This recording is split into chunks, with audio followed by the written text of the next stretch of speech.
அருமையான நண்பர்களே, ஒரு சர்ச்சில் ஒரு ப்ரோக்ராம். அங்கே அநேகர் உள்ளே இருந்து ப்ரோக்ராம் பண்ணிகிட்ருக்குறாங்க. அந்த சர்ச் ஆரம்பித்து 25 வருஷம் ஆச்சுது. ஆனால் அந்த ஊருக்கு ஒரு டீச்சர் வந்து புதுசாக வராங்க. சரி, சர்ச்சில் போய் கலந்துக்கலாம் அப்படின்னு சொல்லி அங்கே போகும்போது அங்கே ஒருத்தர் வந்து தடுக்கிறாரு. நீங்கள் யாருமே இங்கே உள்ளே வர முடியாது, இது எங்கள் குடும்ப சர்ச்சு, அதனால் எங்கள் குடும்பமாக சேர்ந்து நடத்துகிறோம், உள்ளே யாருமே வர முடியாது. என்னம்மா இப்படி சொல்கிறீங்க? ஆமாம், 25 வருஷமாக நாங்கள் குடும்பமாக சேர்ந்து தான் நாங்கள் ஆராதிக்கிறோம், உங்களெல்லாம் உள்ளே விட முடியாதுன்னு சொன்னோடனே இந்த டீச்சர் வெளியில் வராங்க. வெளியில் வந்தால் பெரிய அலங்காரம்லாம் இருக்குது, ஸ்டார் போட்டிருக்காங்க, பெரிய அலங்காரமாக இருக்குது.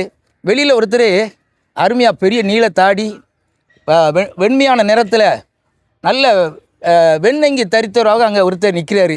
உடனே அவர்கிட்ட போய் சொல்லிடலாம், சரி இந்த சர்ச்சில் உள்ள பெரியவராக இருப்பார்னு சொல்லிட்டு, ஐயா நான் அந்த சர்ச்சுக்குள்ளே போகணுன்னு நினைக்கிறேன், என்னை உள்ளே விட மாட்டுக்காங்க. உடனே அவர் சொல்கிறாரு, நான் தான் இயேசு, 25 வருஷமாக என்னையவே உள்ளே விட மாட்டுக்காங்க, இன்றைக்கி வந்த ஒன்றையும் எப்படி உள்ளே விடுவாங்க பாருங்கள். ஒவ்வொரு வருஷமும் கிறிஸ்மஸை கொண்டாடுறோம், ஆனால் அந்த கிறிஸ்துவுக்கு நம்முடைய உள்ளத்திலையும் இல்லத்திலையும் இடம் கொடுத்துருக்கோமா? என்றைக்கு கிறிஸ்துவை நம்முடைய உள்ளத்தை ஏற்றுக்கொள்கிறோமோ அதுதான் உண்மையான கிறிஸ்மஸ்.